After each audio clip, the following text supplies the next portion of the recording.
Hello dear students, welcome back to my channel physics SPC. Electromagnetic induction का एक question. A long solenoid of radius capital R carries a time dependent current I the function of t equal to I0 t 1 minus kt. A ring of radius 2r is placed coaxially, मतलब coaxially लिखना चाहिए, near its middle during the time interval ये the induced current IR and induced EMF VR in the ring changes H। चार choice रखिए। सबसे पहले diagram बनाते हैं। एक हमारे पास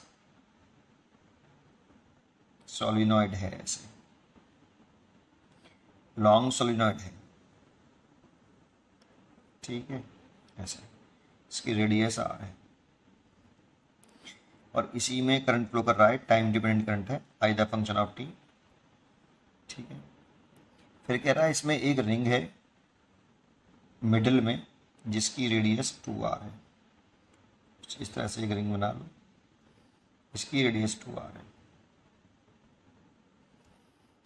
ठीक है। ये रिंग है, ये हो गया सोलिनॉइड, ठीक है। टाइम इंटरवल रखा है, इंड्यूस करंट और इंड्यूस पूछ रहा है। तो देखो इसमें मैं इसको प्राइमरी करंट दे रखा है, तो इस सोलिनॉइड के अंदर सेंटर पर जो मैग्नेटिक फील्ड होता है वो कुछ यूनिफॉर्म होता है और कितना होता है सोलिनॉइड के इनसाइड जो मैग्नेटिक फील्ड है वो B equal to mu 0 NI होता है। देखो ये आपका ये एक व्यू तो ये हो गया। इस चाहो तो केवल इसको एक टॉप व्यू बना लो, इस साइड व्यू, यहाँ से देखने पर, है ना, यहाँ से देखने पर एक व्यू बना सकते हो आप कि ये तो सोलिनॉइड हो गया ये वाला और ये होगी रिंग आपकी, ये आपकी रिंग हो गई। ये तो रिंग हो गई जिसकी रेडियस 2r है और ये हो गई सोलिनॉइड जिसकी रेडियस r। क्योंकि करंट सोलिनॉइड में फ्लो कराइए तो इसके सेंटर पर, इसके इनसाइड, सोलिनॉइड के इनसाइड जो मैग्नेटिक फील्ड होता है वो इतना होता है। तो सॉलिड ये जो मैग्नेटिक फील्ड है वो इसके अंदर है। अब क्या करूँ, नीचे तरफ कर लेता हूँ, है ना, एक्सेस के अलॉन्ग है ना मैग्नेटिक फील्ड। तो ये जो मैग्नेटिक फील्ड है B बराबर म्यू 0 NI और करंट आपकी इसी में फ्लो कर रही है, ऐसे, है ना, I the function of T. यहाँ outside the solenoid magnetic field 0 होता है, तो यहाँ पे कोई मैग्नेटिक फील्ड नहीं है। Outside the long solenoid magnetic field 0 assume करते हैं और इनसाइड द सोलिनॉइड इतना मैग्नेटिक फील्ड होता है आपका, लॉन्ग सोलिनॉइड की बात करें तो। अब ये रिंग है, तो रिंग में इंड्यूस करंट और इंड्यूस ईएमएफ पूछ रहा है, तो रिंग से पास होने वाला मैग्नेटिक फ्लक्स निकालना है। Magnetic flux through ring phi बराबर होता है BA cos थीटा।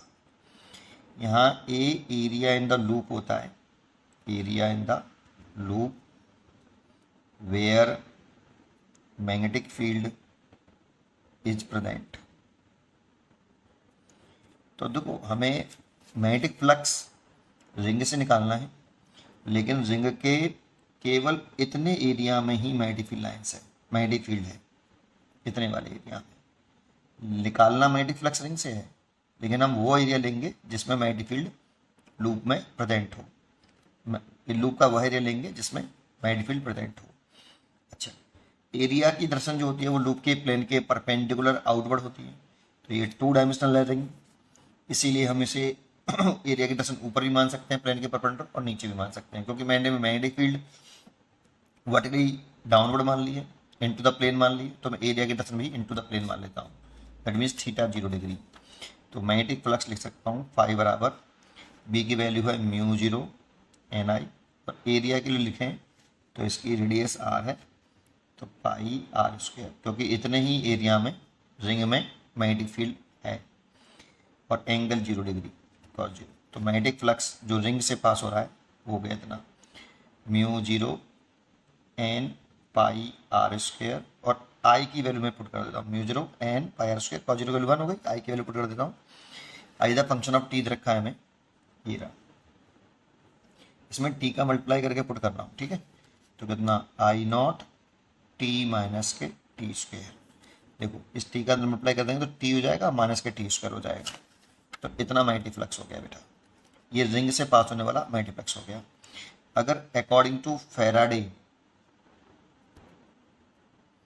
लॉ, अगर हम फैराडे लॉ के अकॉर्डिंग चला जाएं तो जो इंड्यूस्ड ईएमएफ है माइनस का D phi over D T. तो यहाँ हम फाई का और डिफरेंशिएट करते हैं विद रेस्पेक्ट टू टी, तो ई बराबर माइनस का, तो देखो ये टर्म तो पूरा कांस्टेंट है, ये जो टर्म ऐसे आ जाएगा mu zero N pi R square I naught, इसको टी के रेस्पेक्ट में डिफरेंशिएशन करें तो 1 माइनस टी का 1 और टी स्क्वायर का 2t। तो इंड्यूस्ड ईएमएफ हो गया। अब यहाँ पर हमें इधर रखा है वी आर, कि वी आर इतना आ गया बेटा, ठीक है। अब हमसे पूछ रहा है इंड्यूस्ड करंट के बारे में भी कह रहा है, तो इंड्यूस्ड करंट लिखें तो इंड्यूस्ड ईएमएफ अपॉन रेजिस्टेंस, यहाँ रेजिस्टेंस दिया भी है शायद, रिंग का रेजिस्टेंस दे रखा है नहीं। अच्छा रेजिस्टेंस को सिंबल बदल देते हैं बेटा, रेडियस का सिंबल है वो, तो आर ओ मान लेते हैं, रिंग का रेजिस्टेंस आर ओ मान लिया, लेट कर लेते हैं कि रिंग का रेजिस्टेंस आर ओ। तो इंड्यूस्ड ईएमएफ की जो वैल्यू हो गई ये हो गई माइनस का mu zero N pi R square I naught 1 minus के 2t डिवाइड बाई रेजिस्टेंस, इतना इंड्यूस्ड करंट हो गया। अब चॉइस चेक कर लेते हैं हम। पहली चॉइस कही direction of induced current remains unchanged and we are is zero at T बराबर 0.25 सेकेंड। तो देखो टी बराबर पहली चॉइस चेक कर रहे हैं 0.25 सेकेंड। तो एक काम करते हैं हम यहाँ 0.25 सेकेंड रख के देखते हैं वी आर में, पहले वी आर निकालते हैं। तो माइनस का mu zero N pi R square I naught 1 minus 2 और टी की वैल्यू 0.25।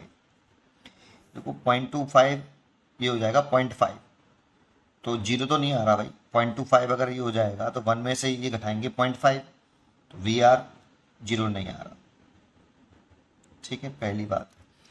और अगर आप यहाँ पे टी 0.5 रखोगे 0.25 रखोगे तो इस सिचुएशन में ये 0.5 आएगा, तो आई आर की वैल्यू नेगेटिव ही रहेगी, पहले भी नेगेटिव थी और 0.25 रखेंगे तब भी नेगेटिव ही है। दैट मीन्स डायरेक्शन भी चेंज नहीं हो रही भाई, साइन चेंज होने का मतलब क्या है, डायरेक्शन चेंज होना, तो साइन चेंज ही नहीं हो रहा, इसका मतलब डायरेक्शन चेंज नहीं हो रही, डायरेक्शन कांस्टेंट है, रिमेन्स कांस्टेंट है, लेकिन पोटेंशियल इंड्यूस्ड ईएमएफ जीरो नहीं है। देखें direction of I R remains unchange, ये ऐसा लग रहा है सही है बिल्कुल, but we are zero T इतना, तो ये देखो ये सेकंड पार्ट गलत हो गया, इसमें वी आर जीरो नहीं आ रहा, इसीलिए फर्स्ट वाला पार्ट तो गलत है। अब मैं सेकंड वाला पार्ट देखूं बी, टी बराबर 0.5 सेकेंड की बात कर रहा है, तो 0.5 सेकेंड पर अगर मैं वी आर निकालूं पहले, तो यहाँ पे अगर मैं 0.5 सेकेंड रखूं टी बराबर 0.5 सेकेंड, तो एक हो जाएगा, देखो तो एक में से एक घटाएंगे तो वी आर जीरो आ जाएगा। तो पहली बात तो वी आर जीरो है, तो 0.5 सेकेंड पर वी आर तो जीरो है, ये तो सही लग रहा है। Direction of I are reversed, तो देखो यहाँ पे अगर हम आई आर देखेंगे तो आई आर भी जीरो हो जाएगा, टी बराबर 0.5 सेकेंड रखेंगे तो आई आर भी जीरो हो जाएगा। तो ये बताओ जब डायरेक्शन तभी जीरो रिवर्स होगी कि अगर एक बार पॉजिटिव में है तो एक बार नेगेटिव में आने के लिए पहले बीच में जीरो होगा। तो आई आर जब 0.5 सेकेंड पर जीरो आ रहा है तो इसे थोड़ा सा भी आगे बढ़ेंगे, 0.5 सेकेंड से थोड़ा सा आगे समय लेंगे, 0.6 लेंगे या फिर थोड़ा सा टाइम बढ़ा देंगे, तो आपका ये टाइम थोड़े से बढ़ते ही आपका ये पॉजिटिव साइन हो जाएगा, दैट मीन्स डायरेक्शन करंट की चेंज हो जाएगी, ठीक है ये भी करेक्ट लग रहा है इसके हिसाब से। तो direction of I are is reversed, इसके जस्ट बाद डायरेक्शन रिवर्स हो जाएगी, इस जगह पे जीरो हो गई है बस केवल। चलो और चॉइस चेक कर लेते हैं, लग तो ऐसे रहा है सही है, 0.25 सेकेंड पर आई आर की डायरेक्शन रिवर्स हो जाएगी और वी आर मैक्सिमम हो जाएगा। देखो 0.25 डायरेक्शन आई आर रिवर्स नहीं हो रहा, अभी हमने कहा था कि 0.25 सेकेंड पर डायरेक्शन रिवर्स नहीं हो रही, और 0.25 सेकेंड पर पोटेंशियल डिफरेंस मैक्सिमम होगा, ये भी गलत ही है, पोटेंशियल डिफरेंस तो मैक्सिमम नहीं होगा 0.25 सेकेंड पर, ये गलत है। Direction of I R remains unchange, तो यहाँ पर 0.5 सेकेंड पर डायरेक्शन रिमेन्स अनचेंज, तो अभी हमने चेक कर दिया दर्शन तो रिवर्स हो रही है, और वी आर इज मैक्सिमम बता रहा है, जबकि 0.5 सेकंड पर तो वी आर कितना था, 0.5 सेकंड पर वी आर 0 आ रहा है। तो ये तो बिल्कुल ही गलत है कि वी आर की वैल्यू मैक्सिमम है 0.5 सेकंड पर, ये तो गलत हो गया बेटा आपका, इसीलिए ये तो बिल्कुल गलत है। तो इसमें सही चॉइस जो है वी आर बी दिख रही है, 0.5 सेकंड पर डर्शन ऑफ आई आर रिवर्स और वी आर 0, यही करेक्ट है, बी चॉइस इज करेक्ट। पढ़ते रहिए और खुश रहिए।